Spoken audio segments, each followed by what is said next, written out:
Coming off his highly divisive Star Wars film with 2017's The Last Jedi, Rian Johnson chose and set out to write, produce, and direct a totally original film based on a classic genre in cinema, the murder mystery. Now, Rian is no slouch. He's directed a solid sci-fi film with 2012's Looper and a couple of Breaking Bad episodes, including Ozymandias, an episode hailed as one of the greatest, if not the greatest episode of the entire series. But with that, he's also directed one of the most conflicted, and some would say, worst episodes of the entire series as well, with Fly. Fly. What do you mean? And this polarization in his work very much affected The Last Jedi and its reception around it. And that's putting it lightly. People did not like their characters being flipped on their heads. And a massive amount of Star Wars fans absolutely hate the film, and they absolutely hate Rian Johnson because of it. So, with this, he'd set out to make a film based on not only his strengths, but his weaknesses as well. He would use his biggest criticism about The Last Jedi in his next film with 2019's Knives Out. And it was a smash hit all across the board. Knives Out was a bold and daring take on what was said to be a dead genre, taking the classic setting of a homey mansion in the middle of nowhere and flipping it to coincide with today's society and political landscape, with an added touch of comedy and quirkiness, quite literally remixing the genre, and it totally worked. It made $312 million globally against a $40 million budget that led to it being bought out by Netflix to create not just one, but 2 sequels for the streaming platform. A massive redemption arc for Rian Johnson and a hefty payday for both him and the franchise's lead, Daniel Craig. Fast forward to today, the extremely limited theatrical release of Glass Onion, A Knives Out Mystery. And it's phenomenal. Like, wow, talk about a guy that fumbled a film in one franchise to making a film in another that's just as good as the first. That's insane.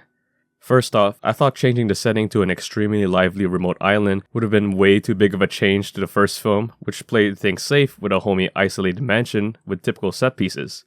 But I was wrong. It really worked with it being set in a completely different landscape, but that's not the only thing that changed. This entire film is almost entirely different when compared to the first. Characters, motives, plot structure, everything. The only constants are the atmosphere of the film, which I love the campy and cartoony vibe of, and Daniel Craig's Benoit Blanc, who is just as fantastic in the role as he was in the first. He really looks like he's having a time playing the character. Supporting him is a smaller cast this time, but that allows the audience more time with each character. As compared to the first, it felt like some characters were underdeveloped and underutilized. And here, there's really only one character who feels lacking, and that's Leslie Odom Jr.'s Lionel, who probably needed more things to do in this because he only did one thing to service the plot, and he wasn't really that engaging outside of that either.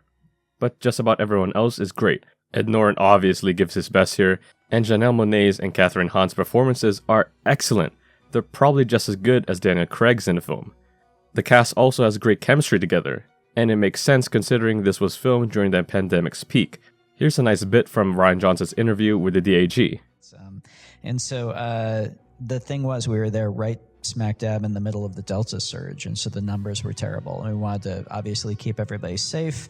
We didn't want to get shut down, and so we were all very much locked down in this very nice hotel in Belgrade. And so to blow off steam, we would rent out the rooftop bar on weekends, and the whole cast would just go to this rooftop bar, get incredibly drunk, and play Mafia together. And be careful up there. No kidding. It was, and like Janelle Monáe would show up and like literally dressed in full, like Sherlock Holmes with a fake mustache and like the pipe. It was insane. She travels, I swear to God, she must travel with a steamer trunk full of costumes. It's amazing to me. She's so talented. She's incredible. So yeah, that helps a lot. The film's DP is the same as the first. I loved the cinematography then, and I still love it here. Although I do feel like the camera movement is a lot more fluid and lively here, maybe a tad too much at times. The composer is the same as the first, and again, I love it here. Quirky, clueless, and campy. I will say though, the dialogue isn't as great here. There are some cringe lines, but not enough to where it ruins the vibe of the film.